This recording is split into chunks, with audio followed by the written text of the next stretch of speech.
Hey sports fans, Coach Nick here, and welcome to BBallBreakdown. I want to tell you, I've been watching Blake Griffin for a lot of years, and I've been very critical about him and his post moves and his jump shot, but there's nobody better on this team than him. In fact, I know CP3 was getting some love in the MVP voting, but I'm not so sure that it shouldn't have been Blake Griffin getting all those votes. And at the very least, if Chris Paul is fifth, then he is 5th A or something, because this is the guy that's keeping him in these games, destroying the competition, and no one has averaged 24, 13, and 8 over the course of a playoff run since Oscar Robertson did it in 1963. So think about that for a second. It's unprecedented what he's doing across the board, making plays all over the place. So I'll show you what happened in Game 1 and why he was so instrumental and why the Rockets have their hands full. Blake Griffin came out of the gates ready to battle for that ball. Watch him shove Dwight out of the way and outwork him to get the ball to start a break. And he continued to sweep the boards and keep active guys like Terrence Jones from making an impact. And even if his rotations didn't look perfect, he stayed in the play, forcing the miss and grabbing the tough rebound.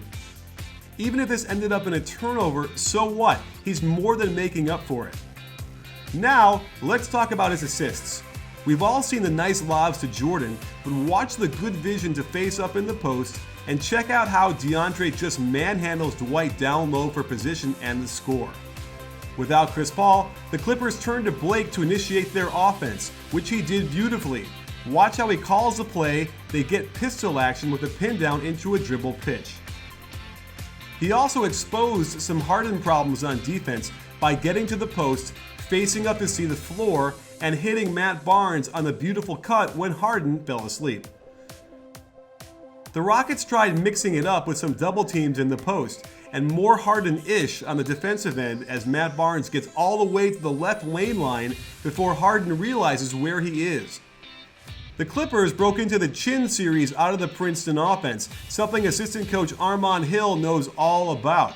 This gets Blake great position, and look at this one-handed pass fake. Ariza doesn't know what hit him, and Austin Rivers makes them pay. Now he's the point guard on the fast break, just like Chris Paul, firing another perfect pass to Redick for an easy corner three. The pistol action opened up a lot of things for the Clippers all night, and a great way for Blake to initiate as a big man. If Redick doesn't pull up on this three, he's got Blake rolling hard to the rim. Again, as the point guard, he gets them right into the dribble pitch, sucks in the defense, and makes the perfect play, an accurate pass to a wide open Barnes for the triple. Blake's running on the break is what sets this team apart, and when he fills the center lane, sucks the defense in, and makes another accurate pass, it makes it really easy for Crawford to put a nail in the coffin.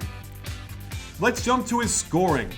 On the handoff to Redick, watch how he's patient, doesn't settle for the jumper, gets a bit closer and hits a nice jump hook jumping off both feet. He contests the shot nicely on defense, and again, his willingness to sprint the floor separates him from guys like Josh Smith, and just watch how Corey Brewer plays this terribly, allowing the layup.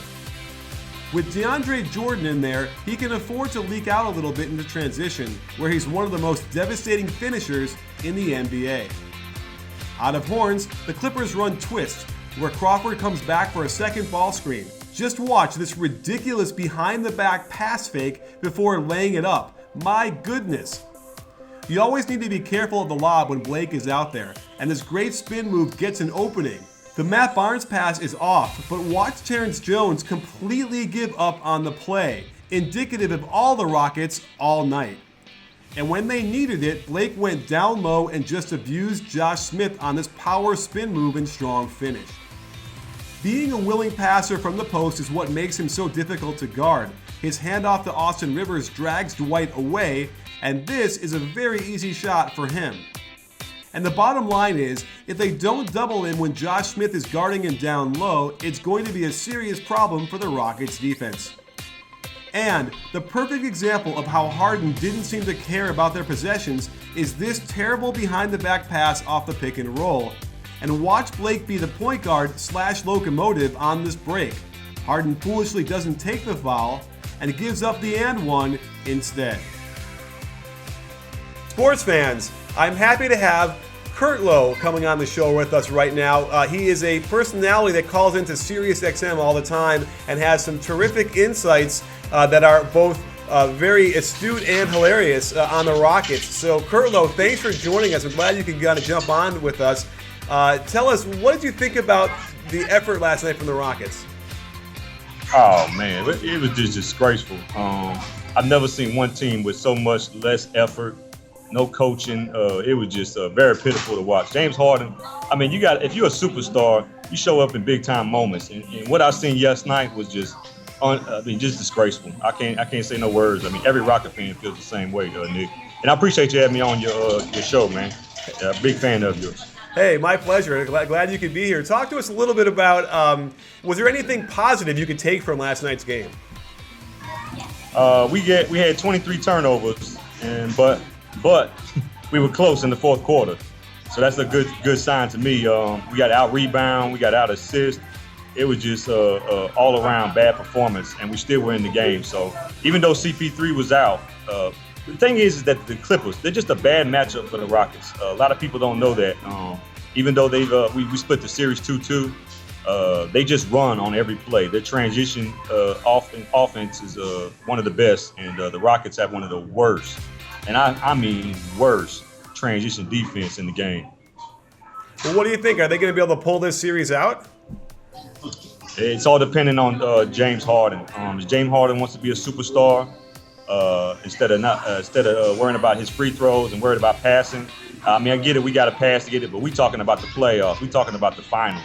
If James Harden wants to be considered a MVP candidate, having 9 turnovers last night, it's not going to work, and we're going to lose. We go as far as James Harden takes us, period.